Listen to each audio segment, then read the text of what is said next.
नमस्कार विद्यार्थियों, मैं मरियम बनो, व्याख्याता इतिहास विभाग, गवर्नमेंट पीजी कॉलेज रतनगढ़। विद्यार्थियों, आज हम जिस टॉपिक के बारे में पढ़ेंगे वो अपन ने पहले डिस्कशन किया था, आंग्ल मराठा युद्ध। प्रथम व द्वितीय कंप्लीट हो चुका है। आज हम पढ़ेंगे विद्यार्थियों तृतीय आंग्ल मराठा युद्ध व मराठों की पराजय के कारण। तृतीय आंग्ल मराठा युद्ध 1817 से 1818 के मध्य।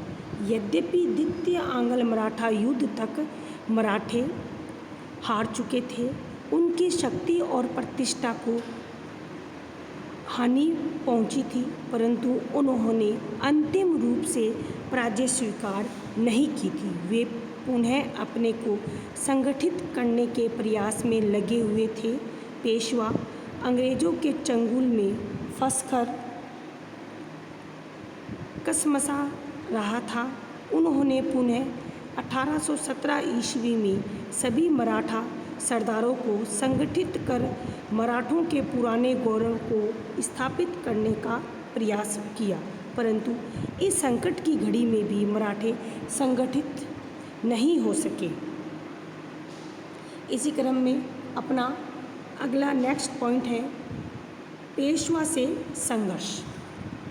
झगड़े की शुरुआत पेशवा और गायकवाड़ के मध्य प्रारंभ हुई। 1814 ईस्वी में गायकवाड़ ने गुजरात की भूमि पर चल रहे झगड़े के निपटारे के लिए अपने दूत गंगाधर शास्त्री को पूना भेजा।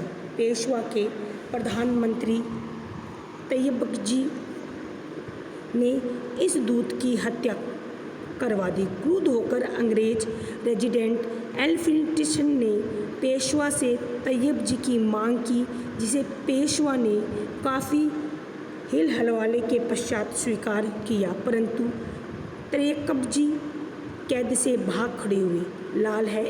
लॉर्ड हैंगिस्टन ने पुनः पेशवा पर दबाव डाला कि वह तैयबजी को लौटा दे, अच्छे आचरण का वचन दे। उसे रामगढ़, सिंहगढ़, पुरंदर के दुर्ग भी जमानत के रूप में देने को कहा। लॉर्ड हैंगिस्टन युद्ध की तैयारी में लग गया। पेशवा अभी कोई निर्णय कर ही पाता कि कर्नल स्मिथ ने पूना को घेर लिया। दुर्ग पर अधिकार कर स्मिथ ने 13 जून 1817 को उसे एक नई संधि करने पर बाध्य कर दिया। इसके द्वारा मराठा संघ भंग कर दिया गया। पेशवा का नेतृत्व समाप्त हो गया। इसके अतिरिक्त पेशवा को अहमदनगर का दुर्ग, बुंदेलखंड, मालवा, शेष भारत का अधिकार कंपनी को देना पड़ा। पूना में अंग्रेजी सेना रखने की अनुमति भी पेशवा को देनी पड़ी। पेशवा ने तैयबजी को पकड़कर अंग्रेज़ों को सौंप देने का वादा किया। तैयबजी ने पकड़े जाने तक अपने परिवार को अंग्रेज़ों के पास बंधक रख दिया। पेशवा बाजीराव द्वितीय के अतिरिक्त कंपनी ने अन्य मराठा सरदारों को भी संधियां करने के लिए बाध्य किया। 6 नवंबर 1817 को गायकवाड़ को अंग्रेज़ों से एक संधि करनी पड़ी। संधि के अनुसार गायकवाड़ ने अपनी सेना की संख्या कम कर दी, सहायक सेना की संख्या बढ़ा दी गई तथा बढ़ी हुई सेना के खर्च के लिए गायकवाड़ ने कुछ इलाके कंपनी को दे दिए। इसी क्रम में विद्यार्थियों भोसले दरबार में व्याप्त अव्यवस्था एवं गृह कलह की स्थिति का लाभ उठाकर अप्पा साहब से अंग्रेज़ों से नागपुर की संधि की। इस संधि ने जहां भोसले और मराठों की शक्ति कमज़ोर की, वहीं अंग्रेज़ों की शक्ति बढ़ा दी।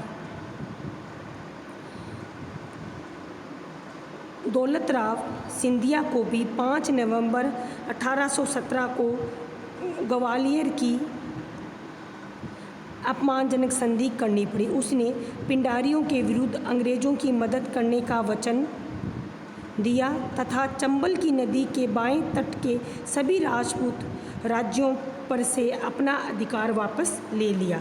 इन संधियों ने मराठों को निशस्त्र कर दिया। मराठों ने ये संधियाँ मजबूरी में की थी, दिल से भी इसे कभी स्वीकार नहीं किया। मौका पाते ही वे अपने अपमान का बदला लेने को तैयार हो गए। इसकी पहल पेशवा ने की। उसने अपमान का बदला लेने का निश्चय किया।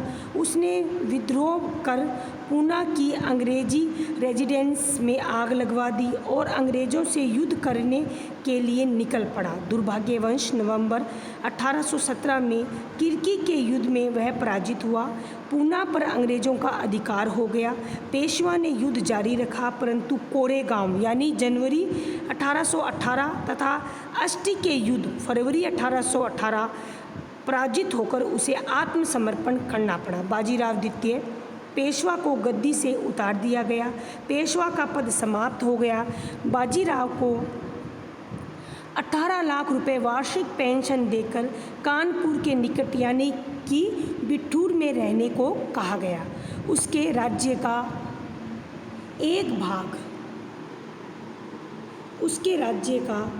एक भाग शिवाजी के वंशज को देकर सतारा में प्रतिस्थापित किया गया।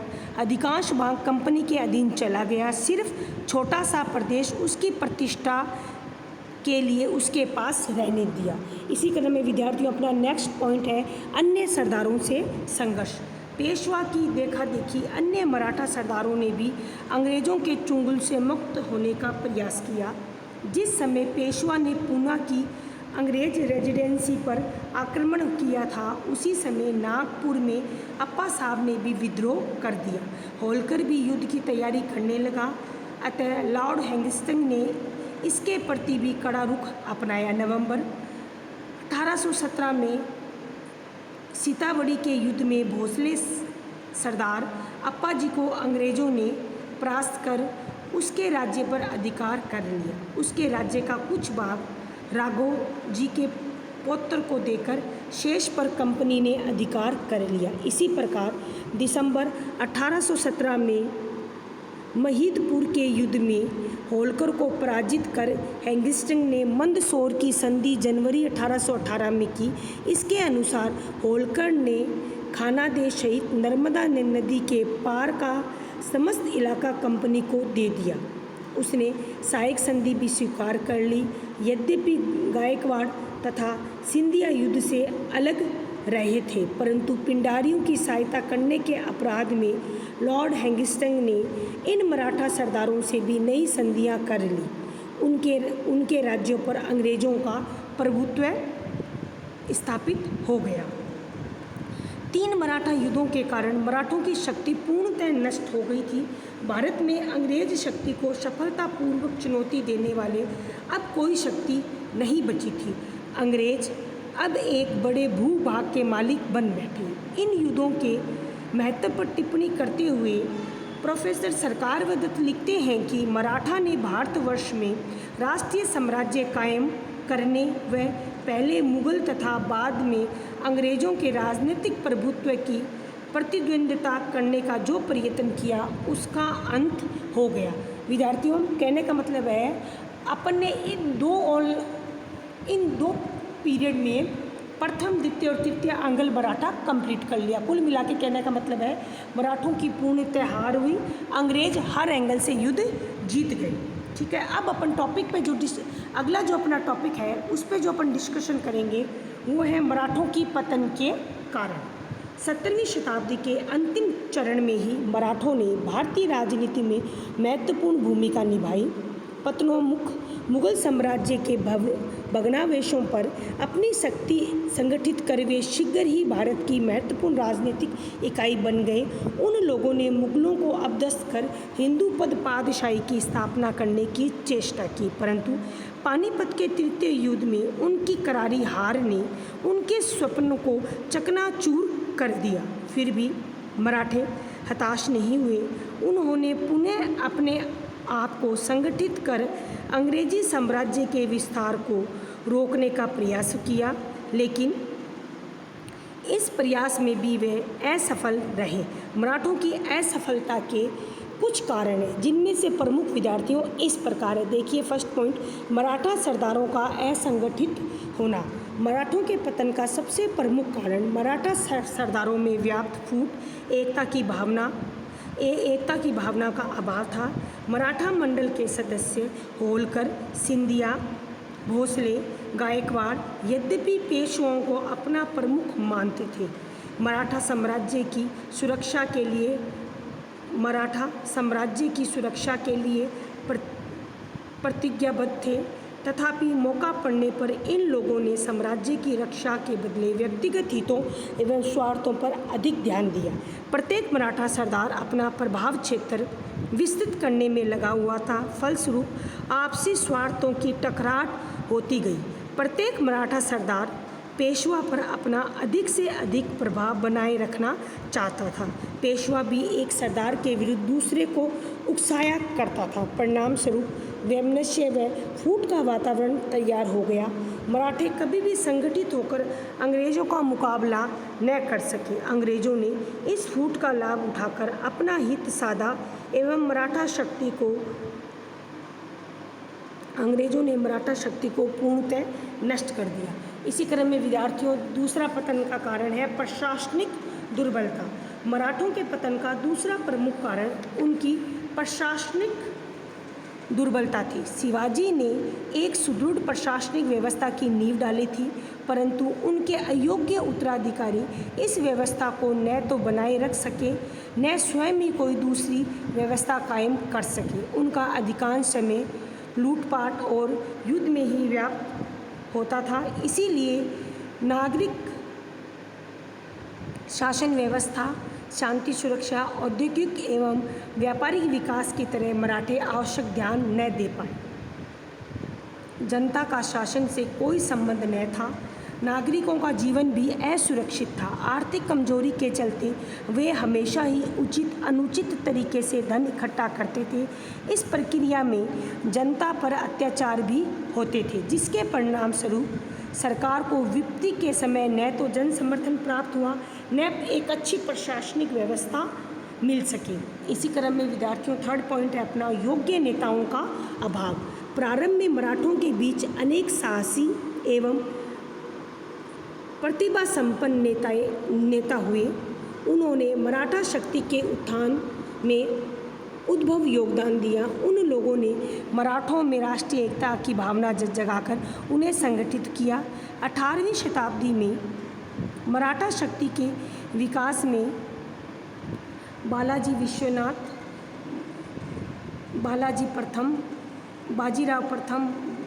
बाजीराव जैसे योग्य पेशवा, मल्हारराव होलकर, सदाशिव भाऊ, महादजी सिंधिया, अहिल्याबाई होलकर, नाना फडणवीस जैसे योग्य नेताओं ने अपनी महत्वपूर्ण भूमिका निभाई।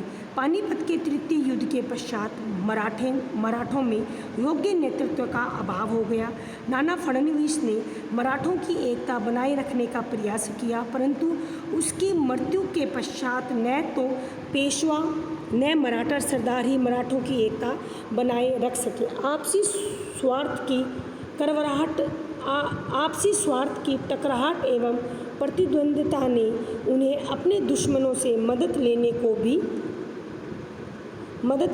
भी तैयार हो गए। ऐसी स्थिति में संगठित होकर वे अंग्रेज़ों का मुकाबला न कर सके। अंग्रेज़ों ने उनकी इस फूट का लाभ उठाया। इसी क्रम में विद्यार्थियों, अपना नेक्स्ट पॉइंट है मराठा सरदारों की आपसी प्रतिस्पर्धा। मराठा सरदारों की आपसी प्रतिस्पर्धा भी उनके पतन में सहायक सिद्ध हुई। सामंती भावनाओं और उद्देश्यों से प्रेरित होकर वे सदैव एक दूसरे को नीचा दिखाने में लगे रहते थे। वे पेशवा की शक्ति को भी नाम मात्र का मानते थे। ऐसी स्थिति में केंद्रीय शक्ति कमज़ोर हो गई तथा विकेंद्रीकरण की प्रवृत्ति प्रबल हो उठी। प्रत्येक मराठा सरदार अपने हितों की सुरक्षा में ही लगा रहता था। इतना ही नहीं, मराठों में राष्ट्रीयता की भावना भी नष्ट हो चुकी थी। आंग्ल मराठा युद्ध में भी सभी सरदारों ने एकजुट होकर अंग्रेज़ों का प्रतिरोध नहीं किया। उदाहरण के लिए राघोबा को अंग्रेज़ों की शरण में जाना पड़ा। द्वितीय मराठा युद्ध में बहुत समय तक होलकर युद्ध से अलग रहा तथा तृतीय युद्ध में गायकवाड़ तथा सिंधिया ने अपने आप को अलग रखा। ऐसी स्थिति उनके लिए घातक सिद्ध हुई और शीघ्र ही उनकी शक्ति नष्ट होगी। इसी क्रम में विद्यार्थियों अपना अगला टॉपिक देखिए, 8 उच्च आदर्शों का परित्याग। शिवाजी ने चारित्रिक बल, साहस, संयम, कर्मठता इत्यादि के आधार पर महाराष्ट्र के लोगों को एक राष्ट्रीय महाराष्ट्र जाति के रूप में संगठित किया था। उनके आदर्श अत्यंत ही उच्च थे, वे उनका पालन ईमानदारी से करते थे। दुर्भाग्यवश बाद में मराठा सरदार इन आदर्शों को छोड़कर भोगविलास, षड्यंत्र, स्वार्थ में डूब गए। इसका बुरा प्रभाव जनसाधारण पर भी पड़ा। प्रशासनिक व्यवस्था ढीली पड़ जाने से जनता को अत्याचारों एवं मुसीबतों का सामना करना पड़ा। जनता उदासीन, निष्क्रिय हो गई। कोई भी राष्ट्र जन समर्थन के अभाव में नहीं टिक सकता है। यही बात मराठों के लिए भी हुई। इसी क्रम में विद्यार्थियों अगला टॉपिक देखिए, देशी शक्तियों के सहयोग का अभाव। मराठों की नीति के चलते उन्हें तत्कालीन देशी शक्तियों का मुसीबत के समय सहयोग नहीं मिल सका। मराठों ने मैसूर के शासकों हैदर अली व टीपू हैदराबाद के निजाम को आवश्यकता पड़ने पर मदद नहीं दी। ये उनकी सबसे बड़ी भूल थी। अगर मराठों ने इन्हें सहायता दी होती तो संभवतः आंग्ल मराठा युद्ध के समय मैसूर के शासकों एवं निजाम ने मराठों का भी साथ दिया होता। वैसी स्थिति में अंग्रेज़ों की हालत पतली हो गई होती, परंतु मराठों की अदूरदर्शिता व नासमझी के कारण उन्हें देशी शक्तियों का सहयोग से वंचित होना पड़ा। फ्रांसीसियों की भी मदद मराठे प्राप्त करने में असफल रहे। ऐसी स्थिति में अंग्रेज़ों के समक्ष उनका टिकना असंभव सा हो गया था। इसी क्रम में देखिए विद्यार्थियों, राजपूत रियासतों के साथ शत्रुता। राजपूत 18वीं शताब्दी में भी भारतीय राजनीति की एक प्रमुख शक्ति थे। प्रारंभिक मराठा शासकों ने उनके महत्व को समझकर उन्हें सदैव अपना मित्र बनाए रखा था, लेकिन बालाजी विश्वनाथ के समय से इस नीति में परिवर्तन आ गया। मराठा सरदारों ने राजपूत राज्यों से जबरदस्त चौथ जो एक कर था वसूलना प्रारंभ किया। इतना ही नहीं, राजपूत राज्यों में मराठों ने जी भरकर लूट पाट मचाई। इसके परिणाम स्वरूप राजपूत भी मराठों के दुश्मन बन बैठे। वे मराठों को सहयोग नहीं दे सके, बल्कि उल्टे उनके विरुद्ध अंग्रेज़ों की सहायता करने लगे। इसी क्रम में विद्यार्थियों नेक्स्ट पॉइंट देखिए, सैनिक दुर्बलता। मराठों के पतन के लिए उनकी दोषपूर्ण सैन्य व्यवस्था भी उत्तरदायी थी। मराठों ने छापामार रणनीति को छोड़कर यूरोपियन पद्धति अपना ली थी, परंतु इसमें वे अभी दक्ष नहीं थे। उनके अस्त्र शस्त्र युद्ध नीति अंग्रेज़ों के मुकाबले काफ़ी कमज़ोर थी। यद्यपि फ्रांसीसियों ने उनकी रक्षा को आधुनिक स्वरूप देने का प्रयास किया, तथापि उसमें अब भी पूर्णता प्राप्त नहीं हो पाई। मराठों ने समुद्री बेड़े के विकास में भी तत्परता नहीं दिखाई, जिसके परिणाम स्वरूप वे युद्ध में अंग्रेज़ों के सामने नहीं टिक सके। इसी क्रम में अगला पॉइंट है विद्यार्थियों, गुप्तचर व्यवस्था का अभाव। सैनिक दुर्बलता के साथ साथ मराठों की गुप्तचर व्यवस्था भी अत्यंत कमज़ोर थी। उन्हें अंग्रेज़ों की सैनिक कार्रवाइयों का पता ही नहीं चलता था। इसके विपरीत अंग्रेज़ मराठों की प्रत्येक सैनिक गतिविधि, यहाँ तक कि उनकी सेना की संख्या, अस्त्र शस्त्र के विषय में वे पूर्ण जानकारी रखते थे, इसी के अनुरूप योजना बनाते थे। ऐसी स्थिति में मराठों की हार लगभग निश्चित सी हो गई थी। इसी क्रम में विद्यार्थियों अगला पॉइंट है दुर्बल अव्यवस्था। मराठा राज्यों की दुर्बलता का एक प्रधान कारण ये भी था कि मराठों ने अपनी अर्थव्यवस्था सुदृढ़ करने का प्रयास कभी किया ही नहीं। उन्होंने कृषि, उद्योग या व्यापार के विकास की तरफ समुचित ध्यान ही नहीं दिया। परिणाम स्वरूप राज्य के सामने सदैव आर्थिक संकट मंडराता रहता था। उन्होंने सदैव लूटपाट और ज़बरदस्ती वसूले गए करों पर ही आश्रित रहना पड़ा। परिणाम स्वरूप एक तरफ तो वे लोगों की सहानुभूति सद्भावना खो चुके थे, दूसरी तरफ धन की कमी से सेना व प्रशासन की व्यवस्था भी बिगड़ चुकी थी। इसी क्रम में विद्यार्थियों अपना अंतिम टॉपिक अन्य कारण। इन सब कारणों के अतिरिक्त अन्य कारणों ने भी मराठों के पतन में सहयोग दिया। उनके सामने अंग्रेजों की तरह साम्राज्य कायम करने का उद्देश्य भी नहीं थे। वे सुरक्षात्मक नीति से युद्ध लड़ रहे थे। उन्होंने यथेष्ट भौगोलिक ज्ञान भी प्राप्त नहीं किया था।